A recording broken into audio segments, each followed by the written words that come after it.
The following is a fan-made reading of the Pale web serial novel by J.C. McCrae.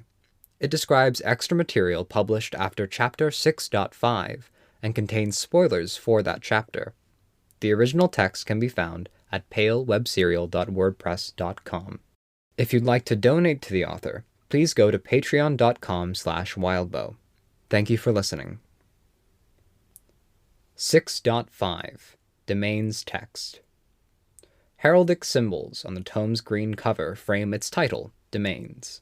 There's one variety for each corner, including thistles, roses, shamrocks, and acorns. And that's Demesnes, Demesnes. English is not kind to readers. Part 1 consists of chapters 1 through 4. Chapter 1, A Place of Power, Introduction. Chapter 2, Schoolhouses, Practices and the Place of Power. Chapter 3, A Hut on Chicken Legs, Placement, Realms, and Routing. And Chapter 4, Furnishings, the Things Found Within. Part 2 consists of chapters 5 through 8. 5, In Power, Exercising and Translating Power. 6, Permission to Enter, Guests, Long-Term Residents, and Familiars. Chapter 7, Preparations, Staging, Expectations. And 8, The Ritual and Making the Claim. Part 3 consists of chapters 9 through 12. 9, First Steps in One's Place of Power. 10, Advanced Domain Practices. 11, Closing Thoughts. And Chapter 12, Appendix. Chapter 1, A Place of Power. The domain, sometimes called the Demesnes, particularly if there are multiple spaces or dimensions to it, is the practitioner's place of power. It is hard to pin down when and where the domain originated, not because of any lack of records, but because the domain can be as flexible as the practitioner, and the lines between the establishment of sanctuary, the elaboration on sanctuary, and the origination of the domain as a practice are not clear ones. The domain is a place declared by the practitioner, and serves as a place for one's own comfort, security, convenience, and the myriad expressions of power. The chapters of this text explore these ideas, the ritual, and the effective use of the domain. Assume, unless stated otherwise, that the domain is a challenge to penetrate. Even a greater practitioner may find it difficult or impossible to intrude if a practitioner of the lowest tier is within. The space is the practitioner's in every respect, with permission to enter contingent on their permission. Within, matter may be shaped, power transformed or put to efficient use, and spaces demarcated for specific uses. The practitioner can be considered an unchallenged lesser deity within their place of power, with control over contents, rules, and boundaries within the space. Although, the strictures and nature of the original space will impact the limits and bounds, as will the nature of the practitioner themselves. These limitations are flexible ones. An investment of time, attention, and power will allow a practitioner to grow the effective space, or challenge its rules more and more with time. This grows more difficult as the limits are tested, and thus an expenditure of power might expand a space by 20% with the first instance, 15 with the next, and 10 the next, diminishing each time until it is fruitless. This expenditure is easy and natural, and may be directed at other functions, aspects of the space, or qualities of the space, though the nature of the original space will constrain all things, not only dimension. The ritual places a heavy emphasis on claiming one space, to a degree above and beyond even the influence of common spirits, who must be given permission to enter. The ritual, explained in some depth in a future chapter, requires a challenge to establish this claim against all who would take it. Of the 3 major rituals common to Western practice, it is the most difficult and the most rewarding. Note, however, that depending on how the domain is cultivated, this personal place may develop in a variety of ways. Virtually every statement and rule listed within this text may be challenged, but one should expect that this challenge has its own cost and weakens the end result. Because the bones of the domain ritual are so malleable, we draw on a variety of examples to illustrate, all real-life cases, some with names changed and details slightly altered. Chapter 2, Schoolhouses. The domain is a reflection of the practitioner, and few things impact the practitioner more than the practice. Arguments can be made for the things that impact the man having greater weight, but here we primarily focus on the arts that man wields, and the impact on their realm. With this in mind, the innumerable schools of practice have their impacts on the domain, the initial steps, and the end result, and we begin with this. This also provides us with a foundation we can use to illustrate the variety of possibilities. Keep in mind that any practice will draw on aspects of multiple schools. The schools excorporate.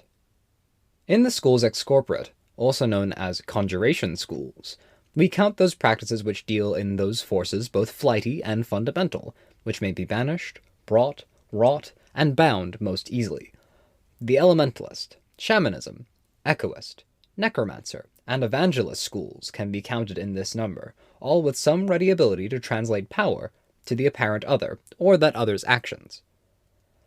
Vlatka is an archaic echoist, a wide-track specialist who has dedicated decades to finding, collecting, deciphering, and studying those echoes of events in early civilization, where others held more power.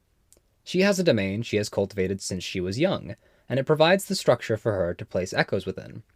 The area is akin to a museum, hermetically sealed and secure, but it holds the scenes as far as she has been able to piece them together.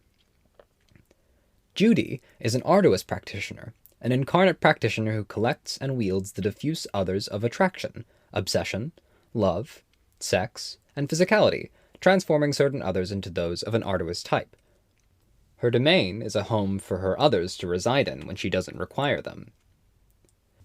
The greatest difficulties for these practices are the points of expenditure, where they must pay the cost of bringing their creations and effects through, and the relative fragility of their creations and effects, with a propensity toward taint and outside influence.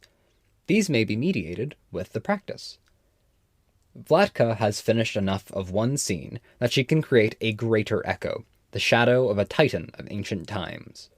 The individual components of this greater conjuration are no less than 1,000 echoes that were directly in the titan's vicinity or resulted from the wake of its movements. In virtually any other environment, so many echoes would be prone to being tainted. Within this cultivated domain, they are free of that influence. Moreover, the great ritual to bring the Titan's echo forth is one that is exceedingly fragile and prone to being tainted in itself. Here, however, though her realm is a wide pool of black sand, punctuated by constructions of white marble, not even a speck of sand will land across the diagram as she works on it. The Titan's echo can be brought forth without interruption or difficulty, and it can be kept within by those same measures. Judy's situation has changed, as she establishes an arduous pentad that links her to 4 other practitioners and others.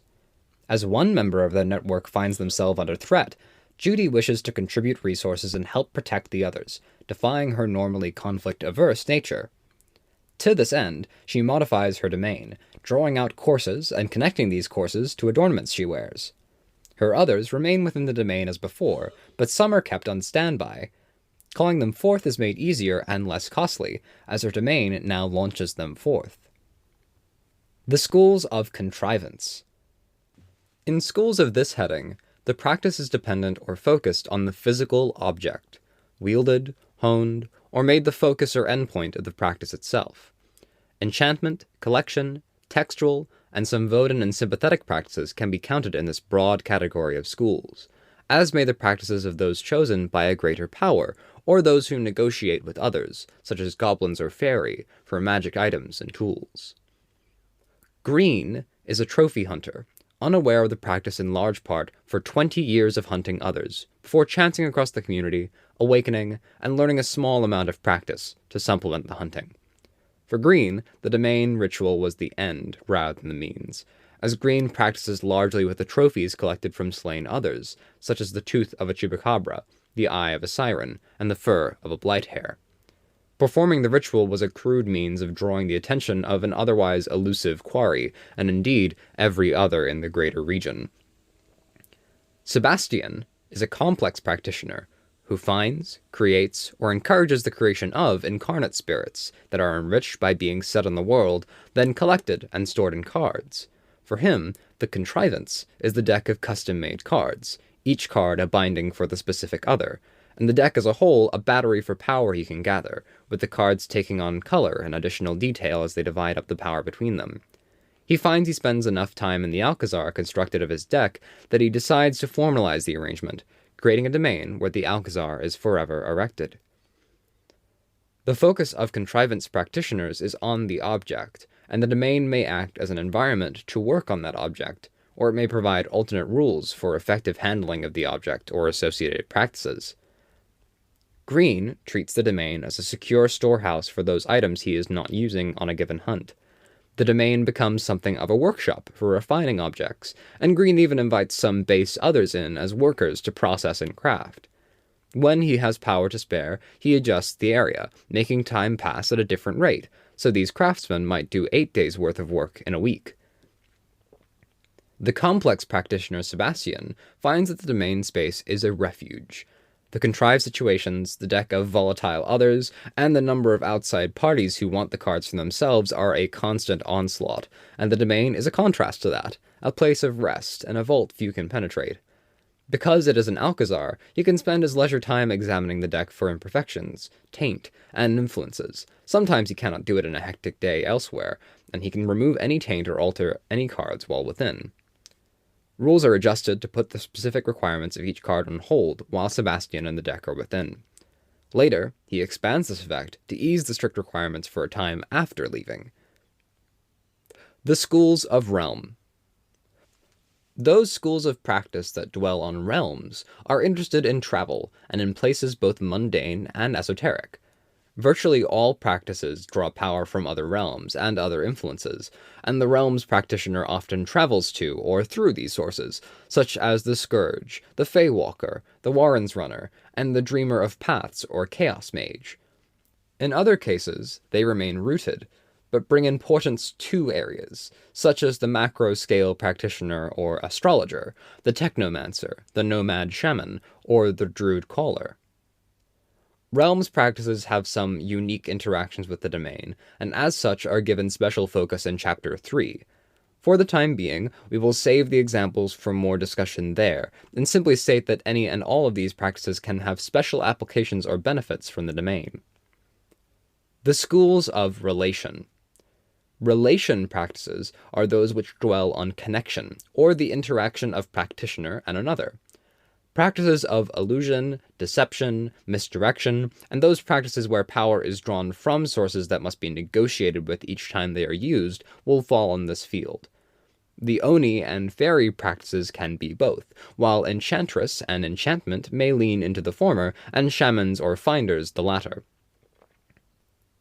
Darren is a dabbling Oni practitioner, bartering with those others who eschewed label and sought to war against practice itself. Many Oni went out of their way to specifically attack, subvert, or exploit the convention of practice, and Darren barters with these Oni for their techniques to supplement his general practice as an illusionist. Sharp knives, in a sense, to wield in the fog. He creates his domain as a place to practice and catalog this knowledge, for it comes with strict rules. Mimi is an enchantress who navigates a media-focused environment she does not wish to disclose. Her day is busy and crowded with people, to the extent she cannot find the time or space to practice. Even bathroom stalls will have people in earshot.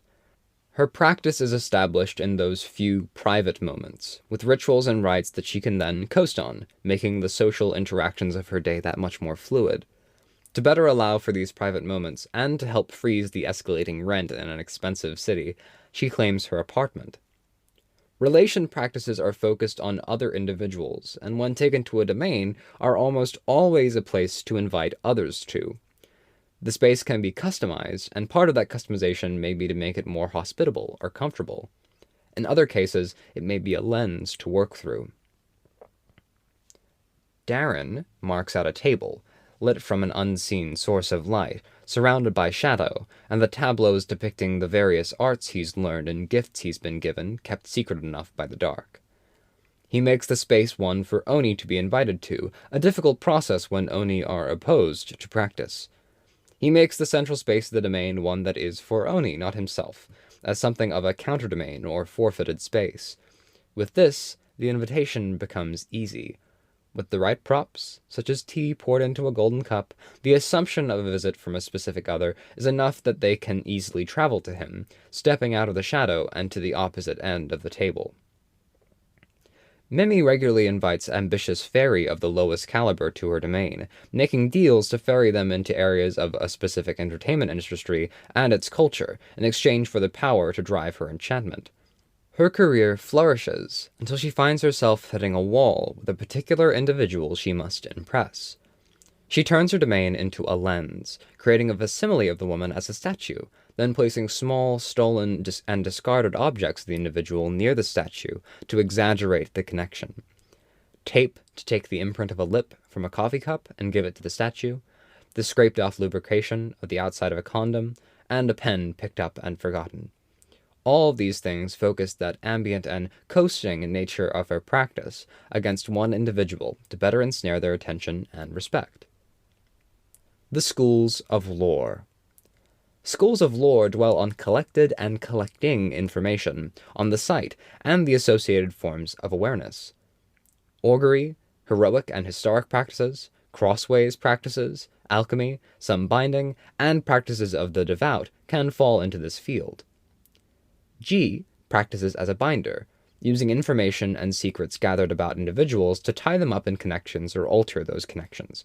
He works as a life binder, using his everyday profession to get detailed information about families, family history, businesses, and delves into the wealth of social media of everyone still alive to decipher a family, codify it into a ritual space, and then weave customers into that space. For the very highest price, a man may be a stranger one day and a familiar and loved natural-born son the next. Most of his contracts ensure and compel arranged marriages. He creates his domain as a system to visually map out the relationships and webs of any given project that he is working on. Millen is an alchemist, devising and refining esoteric medicine for mental illness. Much of her and her husband's time is spent on ensuring the next batch of youth potion, to turn back the clock and keep her at a young age, repeatedly postponing the day she biologically turns 19 and 3 months old, and a cavalcade of mental issues, including schizophrenia and major depressive disorder, take hold. Each time the potion is brewed, however, the regression in age is less pronounced. The ingredients must be purer, rarer, and thus more expensive, and she becomes a little less human and a bit more other. The domain is established as a place where time will have less of a grip on her, and a place with a window peering out in the world, letting them better locate ingredients.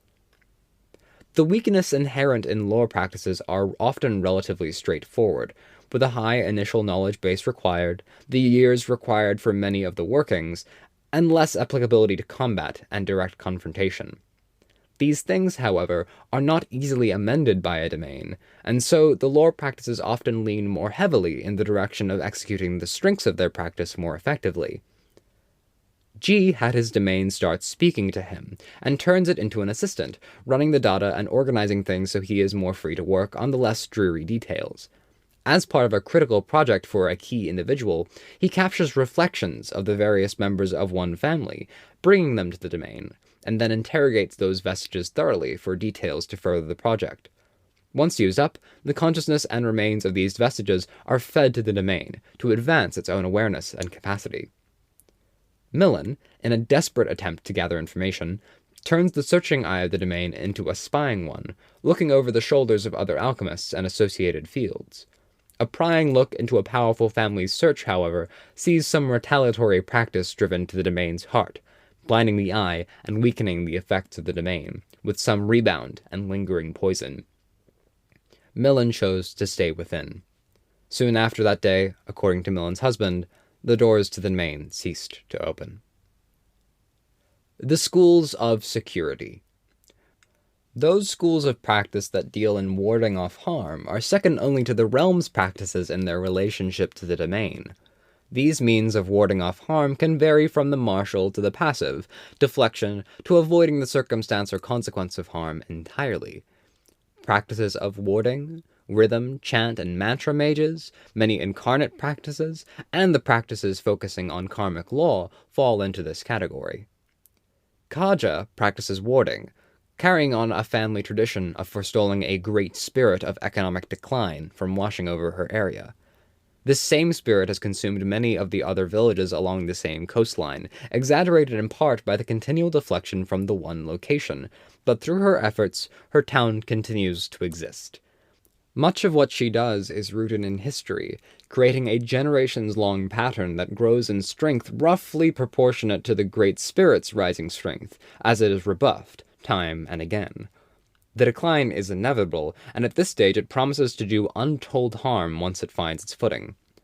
Her domain, claimed while the Great Spirit is otherwise occupied, is but one foothold and one territory it cannot pass, tethered to the quiet and unoccupied domain of the deceased family members that served this duty before.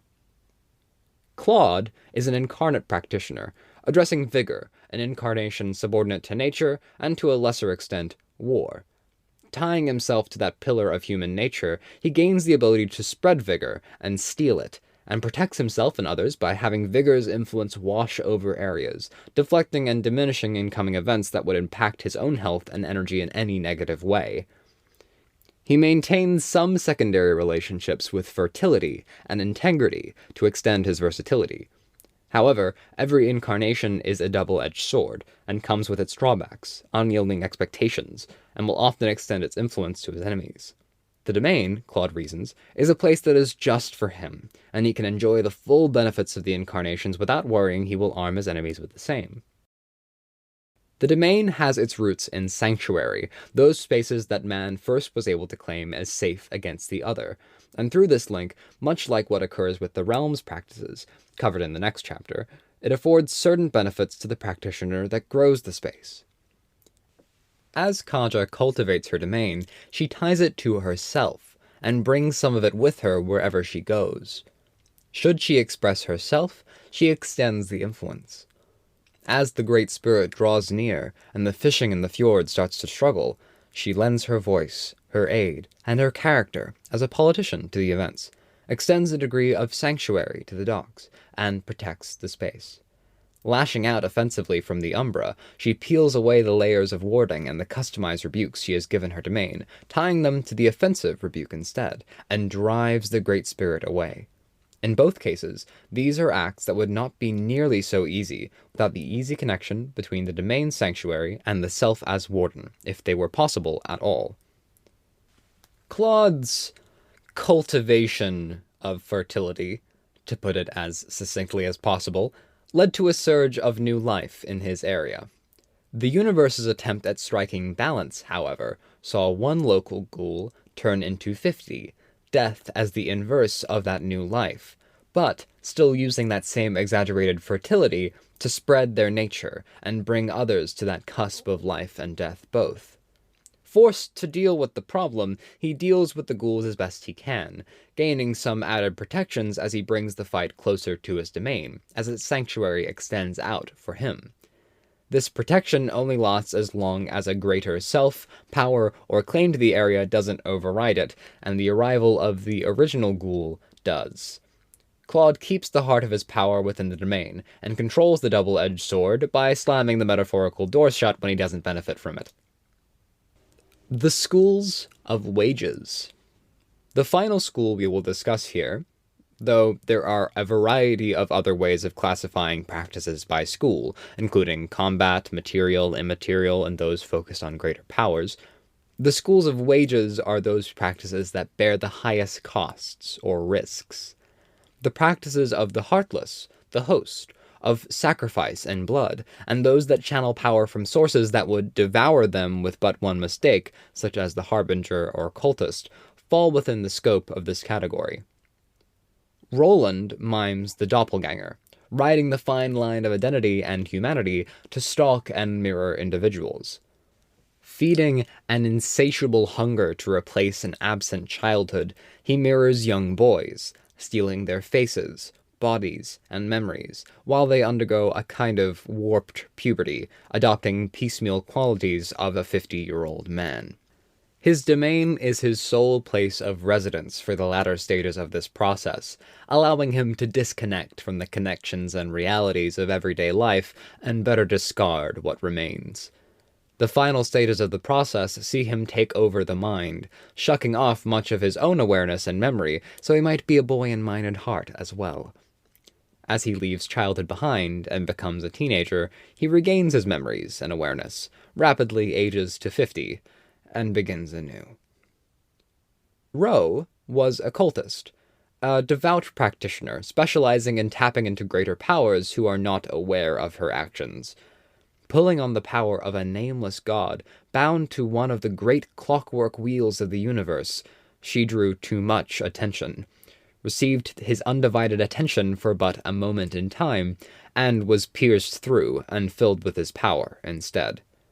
Now she is a harbinger, a vessel and aperture for more power than her body could hope to bear, too full of it to practice much else, and a concept neighboring space and time, but condemned to history, now leaks out of her, reordering the world in a subtle storm around her.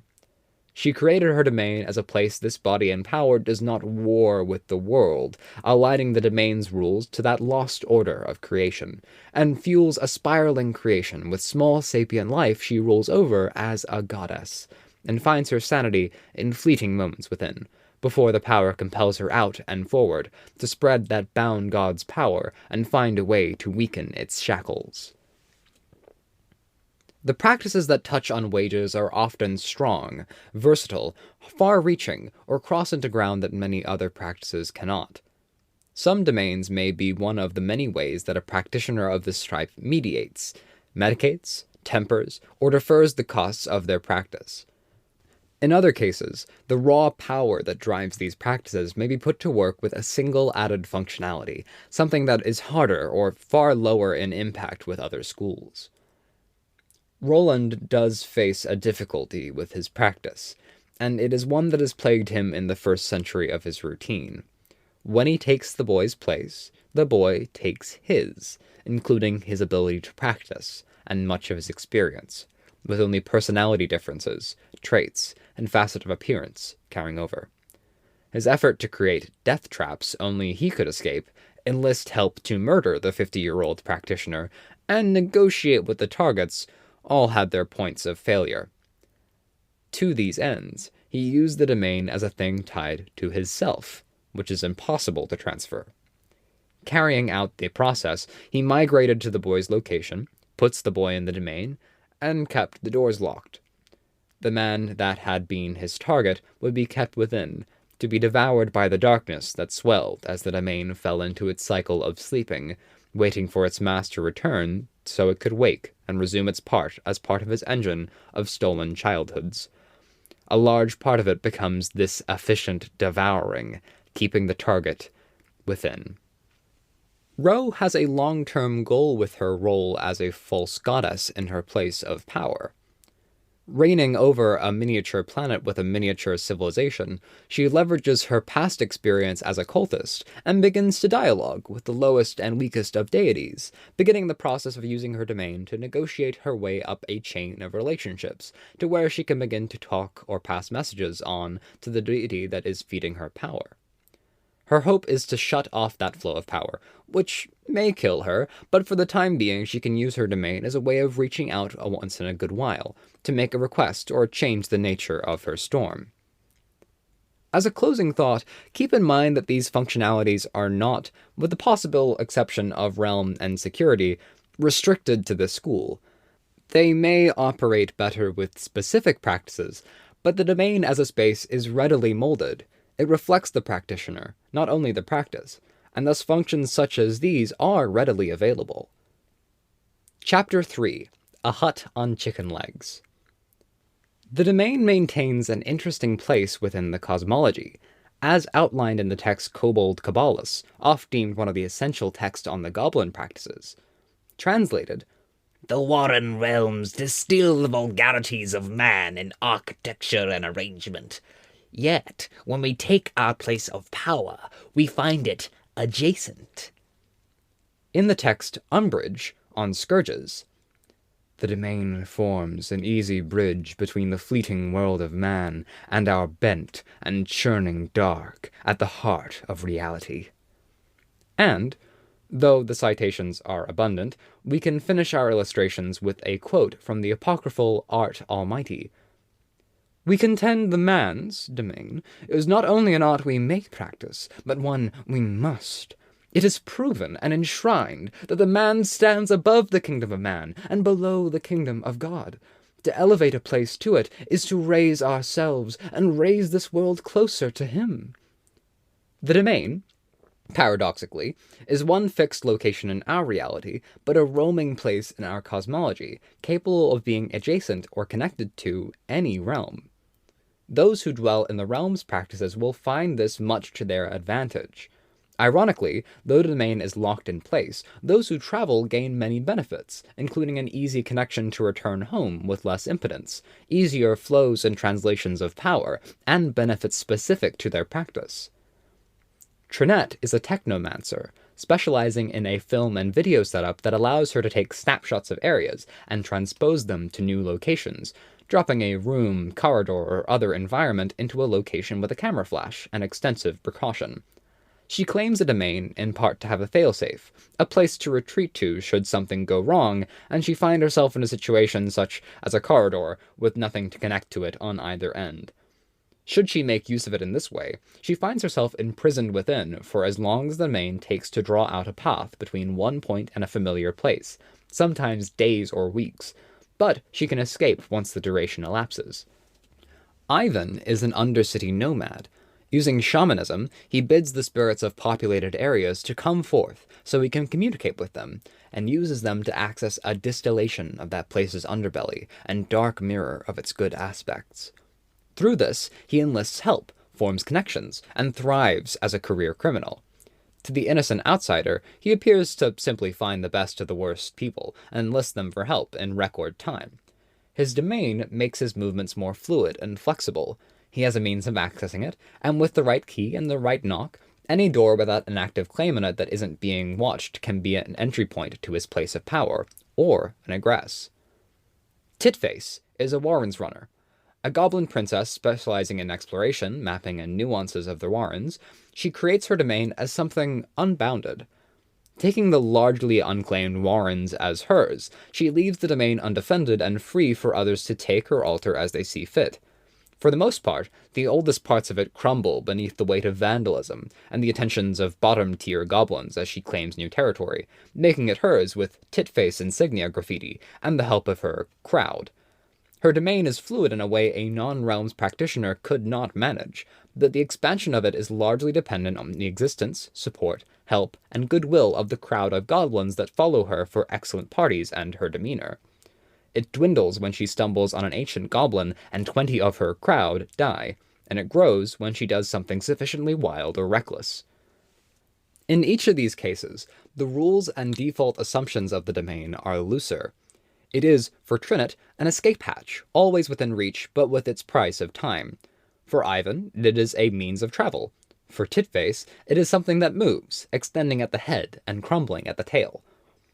None of these aspects are tied explicitly to their practices. A walker of the fairy realms could use the escape hatch, and a finder could make their domain a perpetual additional room, or space adjacent to whatever region of the dream they are traveling, one they understand and have a connection to. For other practitioners who have ties to places, their practices modify those places. Langley is a practitioner who focuses on rituals that permanently alter a place, largely focused on cleaning up those places that are unsalvageable or dangerous for the innocent. The rituals require some extensive investment and encapsulate an area, warding it off while severing connections in order to effectively drop it from reality. The domain is a kind of insurance, to guarantee that nothing too severe happens and nothing is lost. Places ready to be dropped are held in suspension, adjacent to the domain, for a time. Langley and his family explore the locations as much as is possible with the inherent problems that cause it to be sequestered in the first place, hold to it in case some residual connections would see some linked people or hideaways who resisted evacuation dropped with the location, and then let it go. The cost of holding onto a rural stretch of wilderness, abandoned mineshaft, or lost farmhouse is exorbitant, but it gets less expensive as the pattern and routine are established. The practices that affect wide areas and regions, including astrologers and callers, can benefit from their own unique rules and relationships to the domain. For Langley, the domain can reach out to adjacent areas and influence them. For a caller, it may be a way to transform the effect as a great power is called on to flood an area. Many theories abound as to why the realms tie into the domain, including the notion that practicality demanded it and exceptions founded the rule, but the leading principle is the notion that the domain is, in brief, its own realm, much as the fairy or abyss may be. As a realm with a population of 1, it is fluid, flexible, easily adapted, moved here and there. In any event, when these effects take hold, the claim one has over an area is exceedingly important. Something as simple as an innocent with a deed to the property being impacted is a barrier to entry. Nature has its own claimants in beast and in the others that may reside there. Many of these effects, additional features of the domain, and the routes that may be opened up are often going to be rooted in lost, forgotten, and abandoned areas. The nomad may well thread their way through the part of town where houses aren't occupied and don't sell, enter the domain, and exit to a place so inhospitable that even animals don't dwell there. Chapter 4. Furnishings. Within the domain, one wields power. A primary expression of this power will be defining the space and populating it with properties. In this, we can discuss some of the nuances of the material, immaterial, and other schools not covered prior. Objects brought from the outside will, unless sufficiently claimed by others or indicated as separate from the domain, be gradually absorbed into the space, as the place's power saturates it. Once saturation is complete, the object will be part of the domain, and may be hard to remove. Many parallels can be drawn toward this saturation and the act of gardening, by allowing an object to reside within the abyss or fairy realms, and the effects are often similar to an object being given a great deal of focus from the practitioner's self. Keep in mind, however, that these things are often tethered to the domain. One can imagine a string that reaches from the object, loops through the domain, and extends out to the practitioner. Function, form, and effectiveness will be at least partially dependent on the proximity to the domain. Most often, however, one will want to put a small amount of power into the domain to have the objects take shape. This is initially a fragile process, discussed in more depth in Chapter 9, but suffices to add basic features. The nature of the power employed will determine a great deal about what comes about. Visceral practices, others, and realms fuel the tangible first, with art coming second. The immaterial may provide the artistic elements, or ambient changes such as mood, warmth, or weather. Divine practices, and those from greater powers, are better for the changes to the rules, and for those who wish to create life, the divine breath is adept at doing so. At the practitioner's whim, things may be set to be devoured for their power, preserved, or altered.